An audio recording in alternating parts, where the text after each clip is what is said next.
Hello hi नमस्कार जय जगन्नाथ मु स्निग्धा स्निग्धा फैमिली लाइफस्टाइल को आपण मानक स्वागत। आपण माने केमिति अछंती आशा करूची आपण माने बहुत भलरे थिबे आ खुशी रे थिबे। आपण मानक पई गोटे नुआ स्टोरी नै कि आछी देखै हेबा। चलंतु ए स्टोरी फास्ट टू लास्ट पर्यंत देखिबे सुनिबे आ यार मतामत देबे केमिति लागिला वीडियोटी स्टोरीटी। जदि नुआ थिबे सब्सक्राइब टी करिवे लाइक करिवे अन्य मानक सहित शेयर करिवे आ कमेंट माध्यम कहिवे केमिति लागिला वीडियोटी। चलंतु आम स्टार्ट करिबा। देख स्टोरी रो ना होची देखै हेबा। एक राजांको दरबार रे एक बुद्धिमान मंत्री थिले जाहांको पाखरे प्रत्येक समस्यार समाधान होइथाए। राजा केबे भी बड़ सिद्धांत ए मंत्री को बिना नै नथांती। एई कारणरू राजांकरे अन्य माने ईर्षा भी करती। एक दिने राजा दरबार रे मंत्री को कहिले तुमे एते बुद्धिमान किंतु तुमर पुओटी बहुत मूर्ख। राजांकर कथा सुनी मंत्री को भल लागिला नहीं। सेमाने पचारले महाराज आपण काहेकि एमिति कहउछंती मोर पुओ किपरि मूर्ख हैला।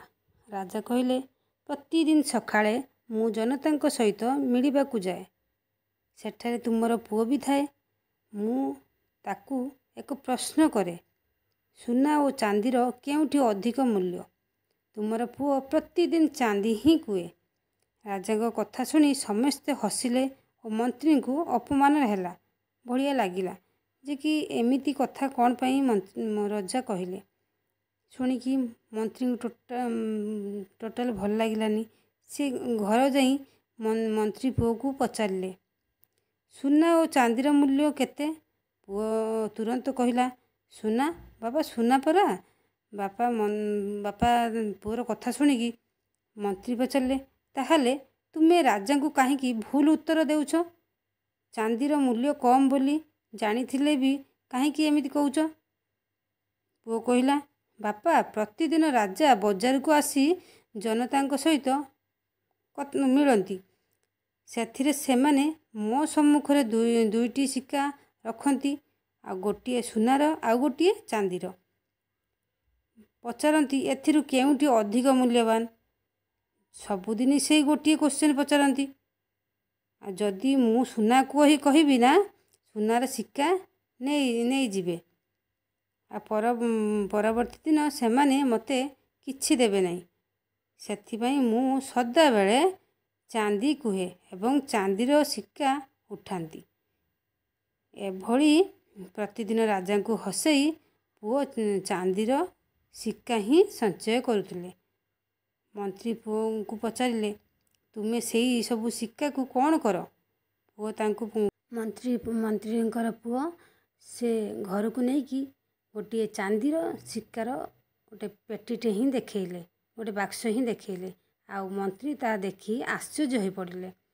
पुओर एमिति कथा सुनी सी भी स्तब्ध हो रहिले कौन एमिति मो पुओ होची रजंग सहित एमिति बुद्धि खटेकी एमिति चांदी हासिल करची।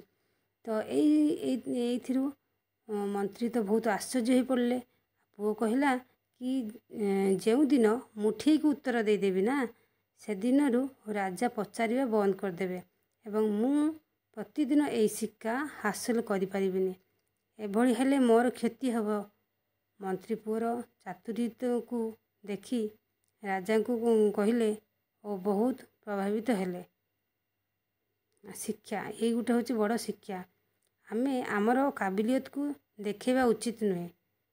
समय आसिले ना आमे स्वयं सब किछि जाना पड़ी जिवो कि आमे केते काबिलियत केते आम योग्यता अछि। एटी जानी पारुथिबे कि सबु जिनिस आमे अधिक चतुर हवा भी भल नुहे आ अधिक भड़ हवा भी भल नुहे। आमर बुद्धि विवेक सबू खर्च करी जदि आमे किछि आगु को जीवा को चाहिबा ताले सबु किछि हासिल करि परिबा। मंत्री को पुओ तांकर बुद्धि विवेक लगेकी सबु बळे सेई रूपार